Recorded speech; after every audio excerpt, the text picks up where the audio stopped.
Samedi 16 mars de l'année 2024, fidèles amis internautes de Dabarou TV, merci de prendre le rendez-vous de ce Flash Info.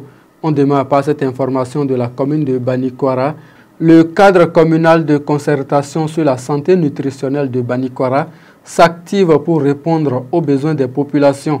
À cet effet, il a tenu le mercredi 13 mars 2024 sa première session au titre de l'année en cours.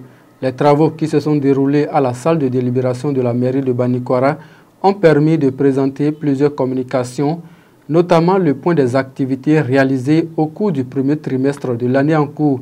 Outre ce sujet, les participants ont eu droit à des communications sur le diagnostic du cadre communal de concertation et la restitution de l'atelier de Dassa, l'arrêté instituant les cadres communaux de concertation harmonisés à l'atelier de Dassa, les travaux de groupe sur les indicateurs à renseigner par acteur et proposition d'un canevas de rapports à renseigner par acteur et de l'élaboration d'un plan d'action.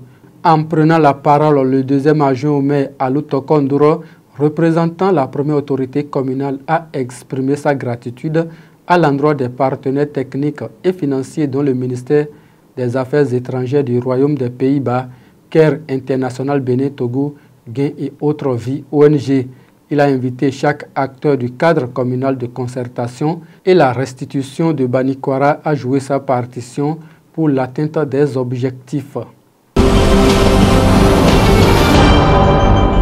La révalorisation du point indiciaire de 3% est désormais autorisée pour tous les agents des collectivités territoriales décentralisées du Bénin. Cela fait suite à son adoption en Conseil des ministres du 7 décembre 2022. L'annonce a été faite le 13 mars 2024 à travers une note circulaire conjointe co-signée par le ministre de l'Économie et des Finances Romuald Wadaï et son collègue de la décentralisation et de la gouvernance locale Raphaël Akotayon. Retrouvez l'intégralité de la note circulaire sur notre site internet www.dabarou.bj.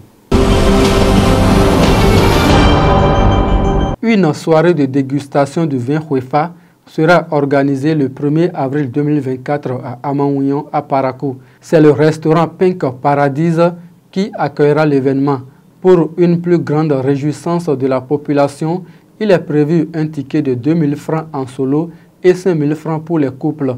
Les tickets donneront droit à la soirée avec toutes les activités au buffet, au vin et à une photo de couple pour les passes de 5000 francs. Les passes sont disponibles en ligne via le lien e-event.me ou au numéro plus 229 58 80 70 87 ou plus 229 54 18 30 08.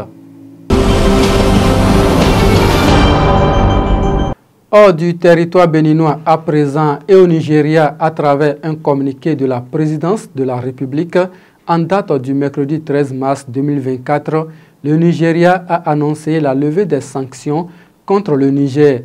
Le Nigeria ouvre ses frontières terrestres et aériennes avec la République du Niger et lève d'autres sanctions, indique le communiqué. Cette décision prise par le président Ahmed Bola Tinubu intervient suite au dernier sommet de la commission de la CEDEAO.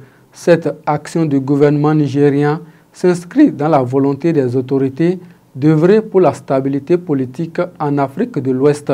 Il faut noter que le Nigeria avait fermé ses frontières avec le Niger en août 2023 suite au putsch qui a renversé le président Mohamed Bazoum. En République démocratique du Congo, le gouvernement a annoncé la fin du moratoire sur la peine de mort, ouvrant la voie à la reprise des exécutions capitales. Celle-ci pourrait intervenir notamment contre les militaires coupables de trahison et les auteurs de banditisme urbain entraînant mort d'homme. Cette décision, notifiée dans une circulaire signée mercredi par la ministre de la Justice Rose Mutombo, lève le moratoire sur l'exécution de la peine de mort daté de 2003, précise le texte.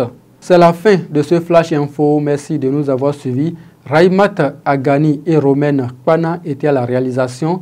À très bientôt.